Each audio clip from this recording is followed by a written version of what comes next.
The biggest mistake I made in my business was not hiring a professional to help me with my money. Not just my taxes, but the actual plan I had for my business. I was completely lost on how to handle taxes, what to do with profit, and how to maintain my income. I had to find a better way. That's when I found Core Financial. Core Financial is a team of tax professionals that actually care about building real relationships with their clients. They run my books, keep me up to date with my finances, and make sure I'm taking full advantage of all of my tax benefits. Are you struggling with your finances? Look no further. Core Financial is a brand that is nationwide that can help you with your business. Both Nick and I are huge fans of Core, and they can help you too. Check out howtofilmweddings.com/core to schedule a consultation today. Core Financial, real relationships, no surprises. Hello and welcome to How to Film Weddings. It's a new week, and I'm joined by my best good buddy, the bearded Wichitan, Nick Deep Nuggets Miller. Nick, how are you, my friend? I'm good. That is good. All right, enough about you. On to this week's episode. Nick, we had Chris Mai on the show today. He's from Good Coast Studios out of Oregon. I saw him, or I guess heard him, on Clubhouse a few weeks back. And I was like, who is this guy at Good Coast Studios? He had a lot of good stuff to say. And I was like, we need to have him on the podcast. We reached out and he said yes. He did. That is the events. That is how it happened. We asked him, he said yes. And so he's on our podcast today. He has lots of good stuff to say, especially about, the client experience, client phone call, what he does about that. And then his minimalistic approach to a wedding day and how he believes that it has really enhanced his filmmaking and his relationships with them. So it's a great conversation. I'm excited for it. John, let's go do it. Let's do it. Awesome. Well, welcome to How to Film Weddings, Chris Mai from Good Coast Studios. Chris, say hello to How to Film Weddings. How you doing, my friend? I'm doing so good. Thank you so much for having me. Hello, everyone. We made it. We made it on How to Film Weddings podcast. You are here. And for those of you out there that might not know Chris, could you kind of let people know who you are, where you're located, a little bit about you? Right. Yeah. So I own Good Coast Studios. We're located in Portland, Oregon. Specialize in weddings and elopements. I've been doing this since 2016 officially, I guess, and went full time in 2019. And yeah, been loving it so far. It's been crazy. So. The question that I have to ask is, how did you get into weddings? What is it about? Is that what you do only weddings? But how'd you stumble into this world of wedding filmmaking?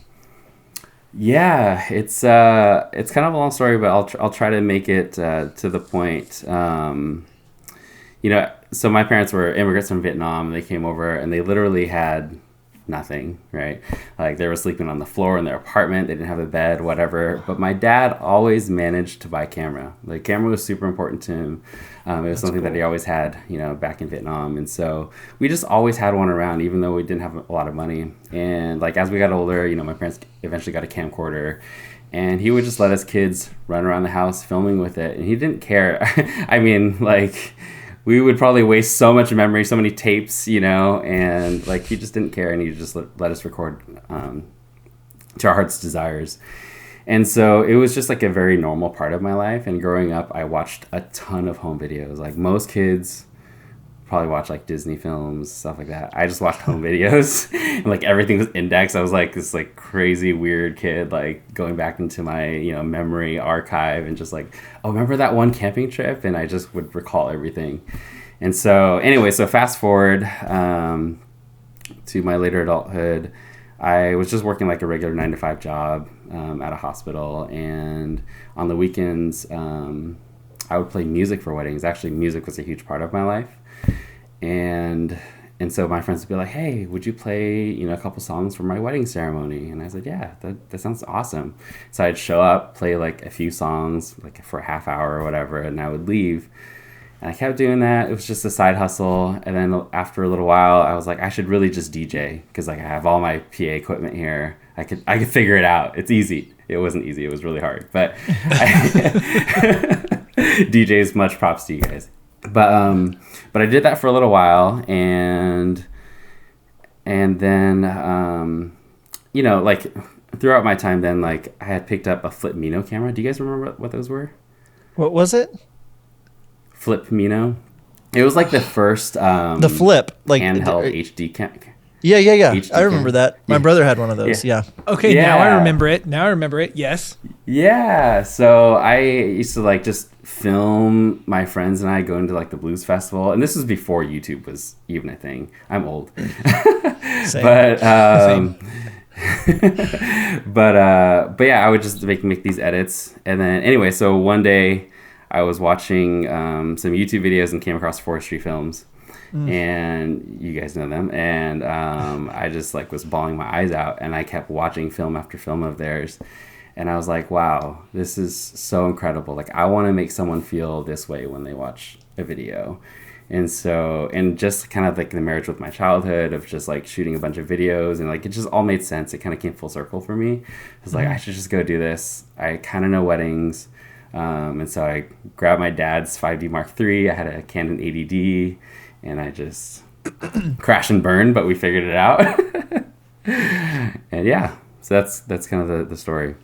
Okay, I have some more questions that just to go a little deeper. You said your parents came here from Vietnam. Yeah. Tell me more about like their story. I would love I'd love to know, like you said you were sleeping on the floor. What was what did that do for you work ethic wise, watching your family go from, one country to another and immigrating here? Right. So just to clarify, like I was born here. My older brother like came across it with them, but man, they just have the craziest story. Just fleeing a war country, or a country in war, leaving communism, and like escaping on a boat. It's a really, really long story, but essentially, just knowing that my parents come from nothing, and like, and they've built a really good life for themselves. I mean, they like I said, they came here with nothing. My dad biked to work every day, and we live in Oregon. It's not the best weather all year round. My dad biked to work every day, and they just worked really hard, to support their family. And I had an older brother, and they had me. I was super young, and over time, they were just able to provide more. And so like now when I think about my life and the stresses that I go through, I just think nothing it all pales in comparison to what they had to go through. They were on a leaking boat leaving Vietnam. People were like bucketing out water, like their lives could end at any moment. Like, Oh my gosh. It's a crazy story, and it's a beautiful story, but yeah. That's incredible. Yeah. Like I always, figuring out people's stories of how they got to where they are, and then kind of the influences of how that actually incorporates into your work. I'm sure that some of that work ethic, some of that, obviously is rubbed off with you to be who you are today. And I've really started trying to lean into more of why I am the way I am. And it's like I love hearing how people have gotten to where they are in life. So we fast forward, it's 2021. You started in 2016, so 5 years ago. You were just getting started. Tell me what that looked like. When did you decide, I'm going to do this? And then how did you stumble? Because if people don't know, your work is ridiculously good. Your branding is really good. You've got a following. Like, you're doing all these things right. So how'd you get going in 2016? I think my story is probably similar to a lot of people, where like you just find whatever work you can get, and just to start developing that muscle memory of like, okay, this is like how I use my camera, and like this is how I plug into the audio and all that stuff. It was humble beginnings. I definitely didn't make a ton of money, and luckily I had another source of income. So really it was just like this weekend passion project. And so I felt like I could kind of do whatever I wanted. And so, and I feel like a large part of my growth was because I had this other source of income. I could, raise my prices a little bit more aggressively. and not worry about like, am I feeding my kids? You know, because I have 2 young kids, and so it was a very big deal for me to like kind of make this career switch. But what did I want to say? But yeah, I mean, early on, like, just kind of like figuring out how to make videos first, and then it was a lot about just building the right connections. I was lucky enough to come across like industry leaders, you know, whether it was planners or florists or other photographers or whatever. I made it a big point to make a good impression. You know, if I knew I was going to a styled shoot and there was, you know, this person or this person was going to be there, I was going to be extra nice. I was going to like work hard, and then I was going to like kill it with a video and send it to them and be like, you know, look what I can do. But yeah, I mean, it was just,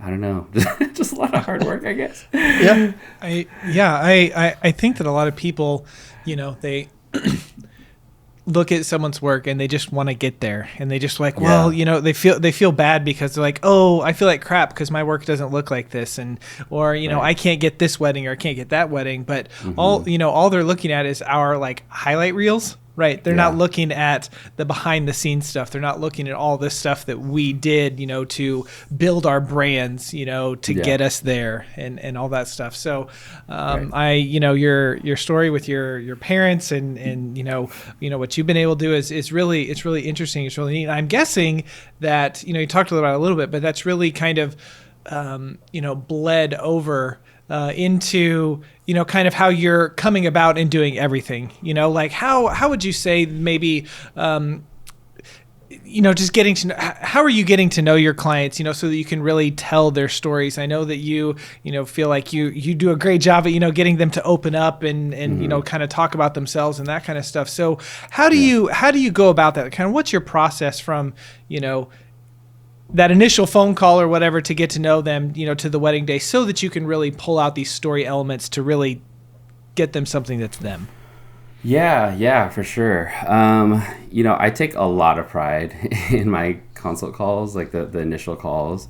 I think they're a really big deal because it sets the stage for, you know, the next year or however long until their wedding day. And so, so they'll reach out, and the first thing I want to do is just get them on a call. I don't know if that's the most efficient way, but at least for me and my brand and how I sell my brand, having that like face-to-face conversation is number one. So we get on a call, and the first thing I do is I just set expectations right away. I just say, well, first I say like, hey, what are you guys up to? You know, all the normal stuff. But then I go straight into, so thank you so much for getting on a call today. I really want to get to know you guys better.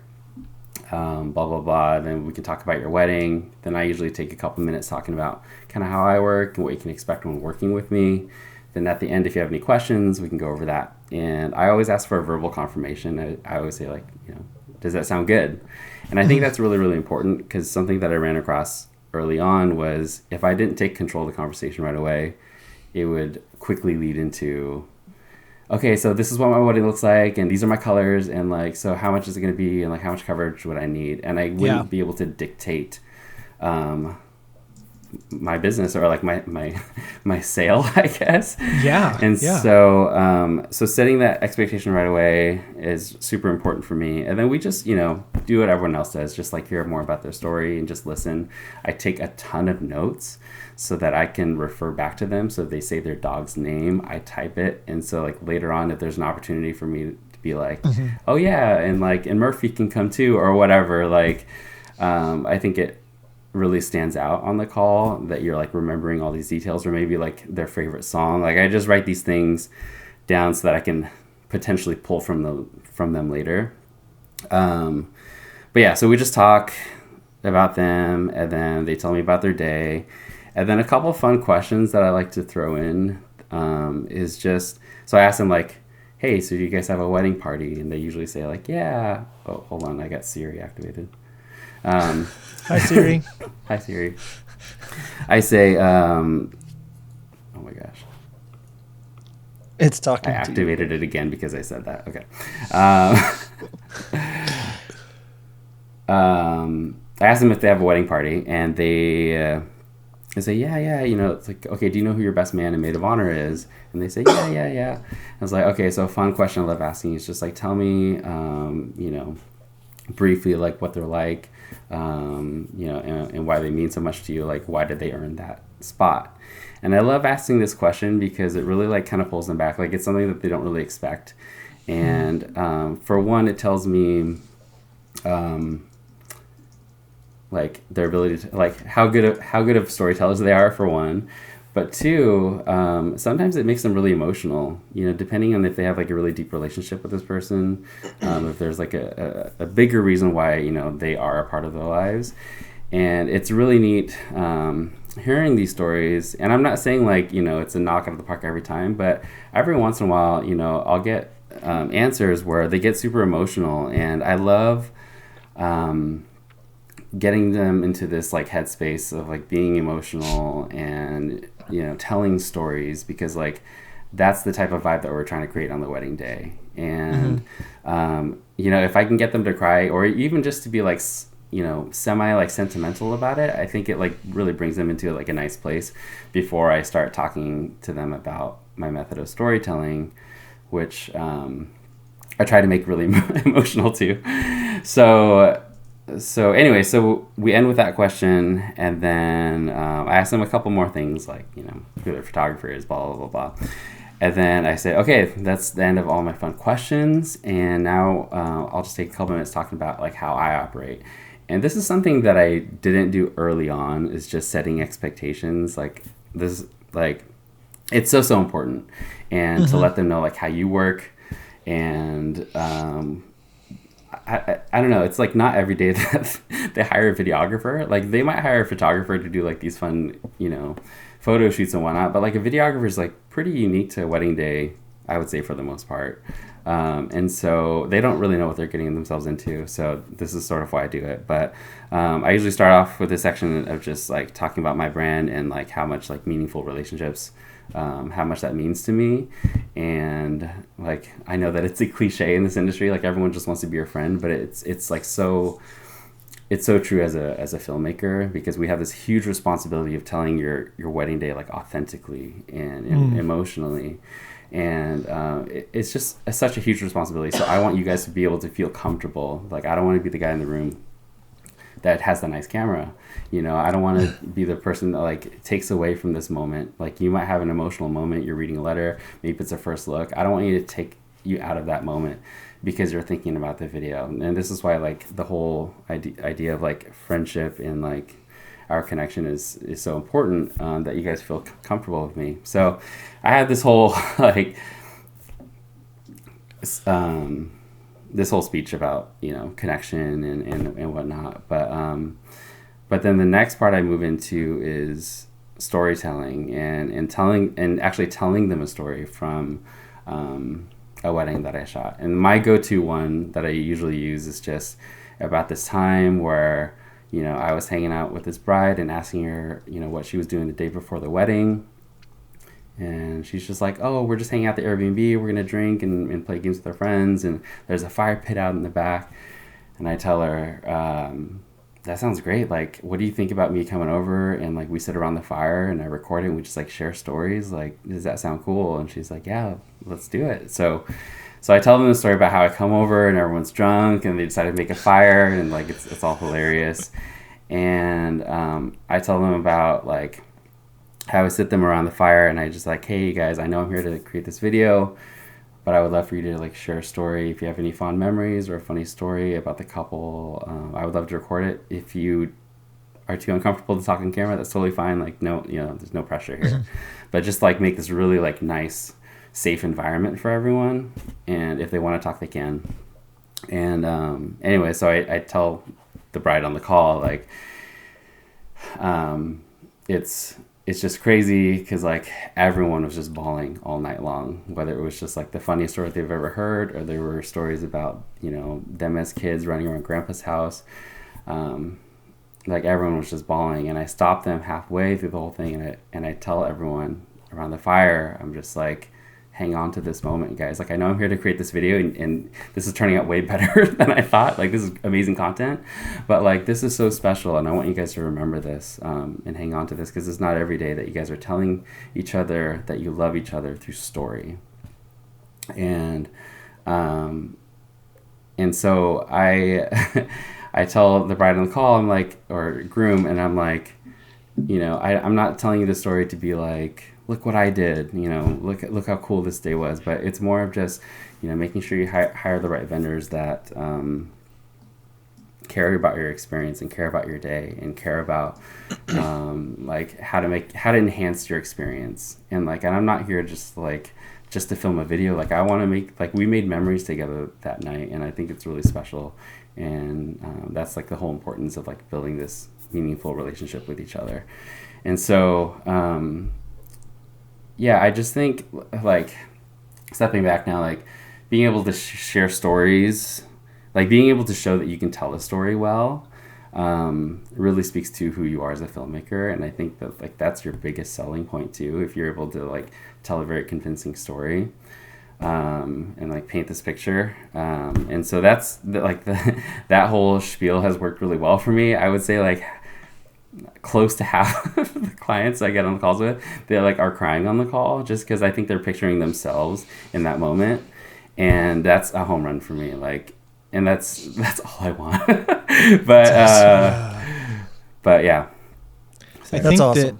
That is awesome. And I think that, you know, you talk about, you know, trying to get them, you know, in the right headspace or, you know, whatever. I love that question about, you know, asking about the best man or maid of honor.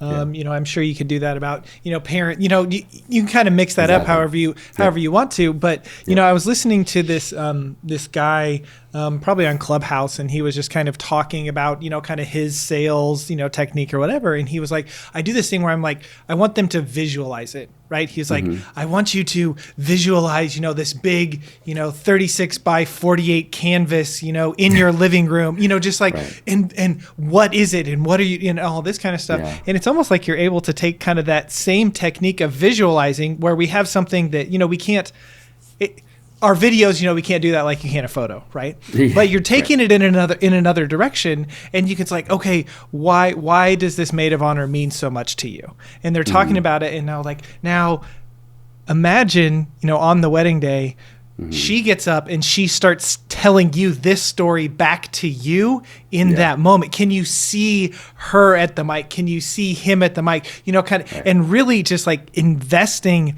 They're getting invested in this, and you're just like, kind of, you know, visual, making it up a little bit, you know, but it's kind of true like that. So, man, I think that's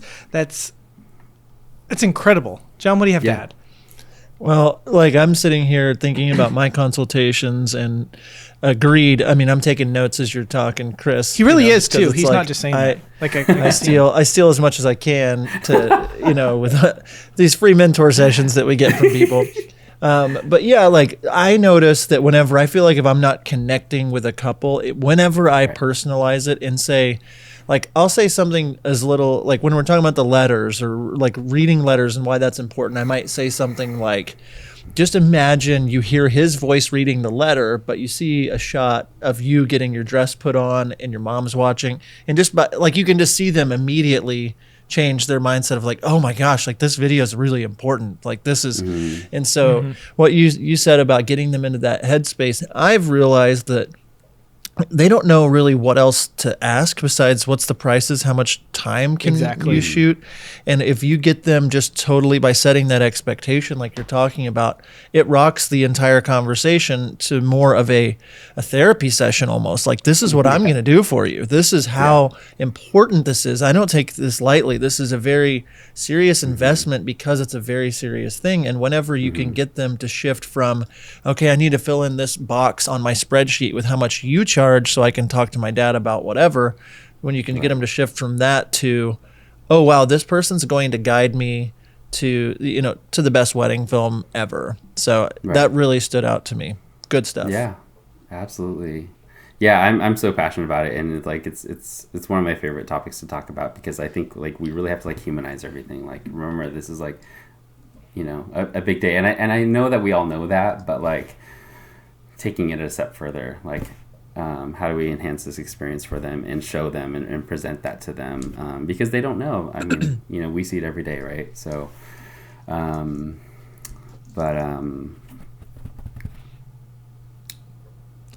yeah. Okay. Yeah. And then I actually love how watching you think through things. Like you really are a deep thinker, and it's cool to watch you think through things. So I'm like, what's I don't know, he gonna my say? wife just calls me slow. Mine does too, but it has nothing to do with it. Yeah, right. Yeah. Yeah, and then after, the whole storytelling thing, I just, I set more expectations. I just say, I have a very journalistic approach in how I film. I'm not like directing a ton other than like putting you in good light. Obviously during golden hour, stuff like that, there'll be a little bit more direction, but I tell them a lot of the time, like, it's really easy with video. Like a lot of the grooms that I talk to are just like, oh, this is easier than photo, because like you're not having them like make a perfect pose for a photo. It's more of just like the moment, right? And so I just tell them, I'm gonna put you in a spot. I'm gonna have you guys interact with each other, but I'm gonna figure out composition and framing and everything else, and I'm gonna get different angles. But like, it's like it's easy work for you guys. And so setting those expectations about like music, licensing, all that stuff, and then usually that's how it ends with questions. So. Yeah, I think that's all great. We hear, everyone's like, we need to educate our clients. And I think a lot of people just have a real tough time, especially on like this discovery call, on this like initial phone call. Like how do I go about letting them know who I am and what I do, but also educate them and, set the expectations? I think that you've, really presented a clear picture of, hey, when we hop on the phone call, this is the order of things that we're going to cover. And then you kind of have your template, but you're always kind of talking about, when I work with you and this is what I like to do. So they kind of know. And, hey, if you have any questions about any of it, feel free to reach out to me. So Chris, I think that's all great information. I can tell that you do get really excited and you are pretty passionate about that. So listeners out there, we have more with Chris from Good Co Studios, and we will get to that right after this break. What would you take on if you had an extra set of hands? What would you do with your free time if you didn't have to edit? So many of us get bogged down in the post-production hustle that we never seem time to focus on our business. John and I both felt that way until we found Wedditor. Wedditor is a post-production team of top wedding film editors and project managers that give your films and brand the extra eyes, ears, and hands that they need. Not only is Wedditor delivering films we love to our couples faster, but we can invest ourselves fully in other areas of our business knowing that Wedditor has our back. Be the first to know how your second shooters are doing, how those new LUTs work with your footage, and relax knowing your couples are getting the full attention they deserve on every single project. So what could you do with an extra hand? Head over to howtofilmweddings.com/Wedditor, whether you're ready to start now or preparing for next season. Be sure to use promo code HTFW for $50 off your first project. If you're interested in this service, make sure you head over to howtofilmweddings.com/Wedditor soon. Fall 2020 spots are lined up and filling up fast. Wedditor, more than freelance, more than outsourcing. Finding the perfect song for your wedding film can be so frustrating. We spend countless hours searching for the perfect song. When it comes to licensing music, Nick and I both love MusicBed. Not only do they have the best music, but their website makes it so easy to find the perfect song and to find it fast. We have both been using the MusicBed's wedding subscription for years and cannot recommend it enough. Not only are they adding new music from incredible musicians like Chapters, The Light, The Heat, and Tony Anderson all the time, they've made it incredibly easy to search their library for mood, genre, instrumentation, and even key. So what are you waiting for? Head on over to howtofilmweddings.com/musicbed and use promo code HTFW for a free month of a MusicBed wedding subscription. howtofilmweddings.com/musicbed. And we are back from break. We're going to go ahead and jump into our Wedditor question of the day. Wedditor, more than freelance, more than outsourcing. I didn't forget the tagline. I think I kind of went in and said it all wrong. But you did a pause it doesn't matter. For dramatic effect. It doesn't matter because this is our question of the day presented by Wedditor. Chris, you have shared with us that you're, kind of, take a more minimalistic approach when it comes to shooting on a wedding day. So I would like to ask you, why you have gone that direction, and maybe what are some of the benefits that you have seen from that, and maybe explain, when you say minimalist, what do you mean, and all that kind of stuff. Yeah. I mean, when I first started, I was like everyone else. I watched Craig Adams and did exactly what he did, and had the monopod and everything. And I quickly realized, like, I just didn't enjoy carrying a lot of equipment. I tried the whole gimbal thing. I tried the whole monopod thing, and I just went handheld right away. Like, this was probably 3.5 years ago, and I've been shooting handheld for a really long time. But yeah, I mean, I've gone more and more minimally over the years, even like from that. Like, I don't pack the gimbal anymore, or I don't even bring it now. I used to use a monitor. I don't use a monitor anymore. I don't use like a cage or a side handle anymore. I'm literally I'm rocking 2 XT4s with a battery grip, just so that I don't have to change batteries, because I'm pretty golden for 3 batteries all day. And I wear like a hold fast strap, and that's pretty much it. I don't even have the shotgun mic on there anymore. I'm just going really minimal because, for a couple of reasons. My back is really bad. Reason number 1. But 2, I don't know. I just feel like I didn't need any of the other stuff to make me a better storyteller. And I was really getting carried away with gear, honestly. Like, I was always buying like the newest camera. Actually, this is a crazy story, and I'm probably going to get like tomatoes thrown at me, but I had the A7S III, and I sold it and went back to my XT4s because I just thought, like, this didn't make me a better filmmaker having the newest gear. And so I went back to my XT4s, and I enjoyed using them. They're small, they're like super sensible and affordable, and a great image, great color science. And that's sort of been like my whole mentality. Like, I just need to dial back so that I can focus on everything else, and not having like a big rig or anything like that. I feel like, at least for me and my couples, I mean, everyone does it differently, but like for me and my couples, I just want to like hide in the background. I just want to be like another person there at the wedding. I want to shoot like very discreetly. The only problem is I look like a photographer now because I don't have like any mics or like monitors or anything, but I mean, it is what it is. And also, like, I do a bit of like traveling for work, and so for years I've been trying to do 1 bag travel even as a videographer. So like for my elopements, obviously like nothing that requires lights, but like for my elopements, I just have my 2 cameras, 2 lenses, my drone, all my clothes in like a Peak Design travel backpack, and I'm good to go. And I love it. Like, it makes me feel so good being able to fit everything in 1 bag. So you're down like to 2 camera bodies, 2 lenses, probably a couple of lapel microphones. You said a drone. You bring lights. Like, I mean, it's pretty minimal, right? Right. Yeah. I mean, I have like Sony pen mics as backups. I have like, a DJ recorder, like a DR40. But outside of that, yeah, I mean, I do have a 3rd camera when I need it, but I don't always bring it. It just depends on the wedding. But yeah, generally it's just 2 cameras, two bodies, 2 lenses, drone. Yeah. So I guess where I'm going with this is, like, if you're talking to somebody that's out there listening that feels like, oh, I got to get the newest stuff to get good. I have to have a ton of gear. I'm seeing a lot more people go more minimal. I mean, I'm trying my best to downsize from the kinds of cameras that I use to smaller. Like, I want less as well. And I hear it from more and more people is the longer you do this, the less you realize it's about gear. So what would you say to somebody out there that's like trying to get all of the newest gear when it comes to their storytelling? Right. I would say, well, especially right now, we live in a beautiful time in technology. There's so many good cameras out. You could literally buy any brand of camera, and it's amazing right now. But yeah, I mean, it doesn't, at the end of the day, like, gear doesn't add to story. It's what we talked about earlier. It's connecting with your clients and like making them emotional, and them like and like building this aura around you to be like you're this like an emotional being, so that when they're around you they just like feel like a little bit extra emotional because they know that like you're like this wedding filmmaker or whatever. but I think those are the more important pieces as far as like storytelling goes, and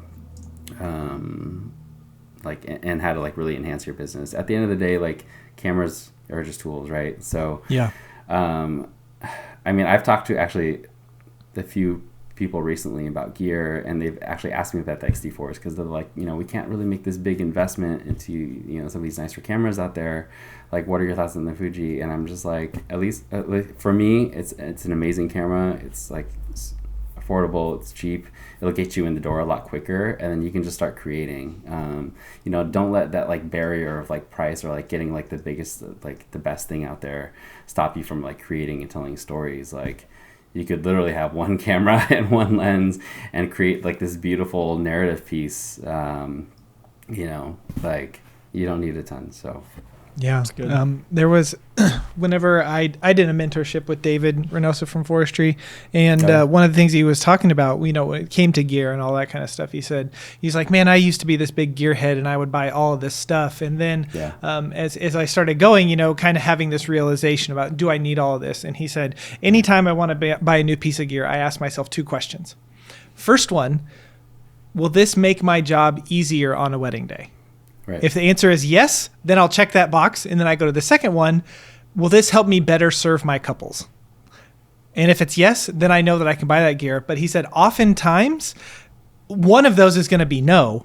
And it's often the, does this help me serve my clients better? And there are certain things, like, does this make it easier on a wedding day? I just got a C70 and I, kind of tried to balance it on my Ronin S. And I'm like, this is really hard because it's heavy and that doesn't make my life easier on a wedding day. So, just whatever you do in your life, whenever it comes to new gear, having some sort of parameter, knowing your numbers financially, if you can afford it, that's a big one. You should start there. But then, going into, will this make my life easier? Will this help serve my couples better? Good, really, really good questions for you to ask, yourself. So I assume that, whenever you only have, two camera bodies and you're you don't have to run off, to your bag and like dig out a bunch of stuff, or, you're able to maybe be more present, with your couples. Would you agree with that statement? Absolutely. Yeah. So why don't you just kind of touch on that, talk about that? How has you being a minimal gear person helped you better connect with your couples? Right. Yeah. Presence is so important on a wedding day, and I think like gear definitely distracts from that. Not worrying about like where your 4 tripods are or like whatever it is. Like being present is so important, and being able to like read the scene, like read the room.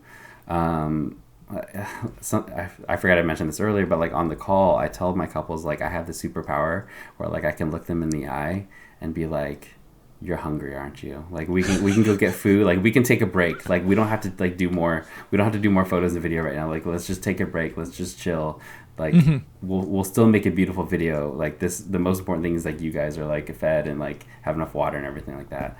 And I think like putting that in perspective for them, like kind of like pulls them out a bit. Like, oh yeah, I didn't even think of that. But like I know, I've worked with some vendors before where it's just like work. Like this is the timeline, and I always preach like, hey, I can make a video like however. Like if I don't get this or this shot, it's not a deal breaker at the end of the day. Like I want you guys to be happy. I'm focused on like your experience and how you guys remember the day, and so to answer your question, like having less staff and being able to be present and just like reading the situation is really, really important. I think as I'm focusing less and less on gear, and people, I get messages a lot of people being like, what do you think of this camera? Should I upgrade from this? And I'm just like, what is your storytelling process like? How are you selling? How are you, like, it's like you did say it, like we are in this beautiful world now where there's so much technology, and some of us older dudes that have been around since before it got really good realize that it's like at this point, it really, the difference in the cameras or what it's like. Yes, there's a difference to us wedding filmmakers, some of us, but the people that focus solely on that, like, it's fun and enjoyable, and if that's what you like to do, but like, I don't want the listeners to get confused with the fact that it's like you're just going to be this better filmmaker if you buy a more expensive piece of equipment or if you have more equipment, because like, until we just got the C70s just because we wanted to try them out, I'm not sold on them. Like, I'm questioning the A7S III still, or like a Fuji, or like, I just want like the idea of having a holdfast strap on and 2 cameras and just everything in one bag sounds so amazing to me, more so than the exact perfect this or that. And so, if you're out there and you're like thinking you need that gear to be able to do the next thing or whatever, I would encourage you to realize, like what Chris is saying, it's much more about being present with the couple and being able to tell stories that matter. So with all of that, it's like I'm sitting here thinking about how we can be more present with couples, how getting them to this point to where they understand, what it is that you do. A lot we've been talking about in our mastermind group is finding your mission and your why and who you really love serving. And I would love to know, kind of in your opinion, like, you've been doing this for 5 or 6 years now, do you kind of have an ideal client that you're looking for like looking to work with, or do you feel like that's not the right approach to go about it? What does that look like for you? Yeah, that's a great question, and I think everyone should start there. I haven't honestly defined it for myself yet. I think, and I should, but I think for me right now it's just finding couples that like really believe in my like style of storytelling, and but I mean, you might need to edit this. Let me think.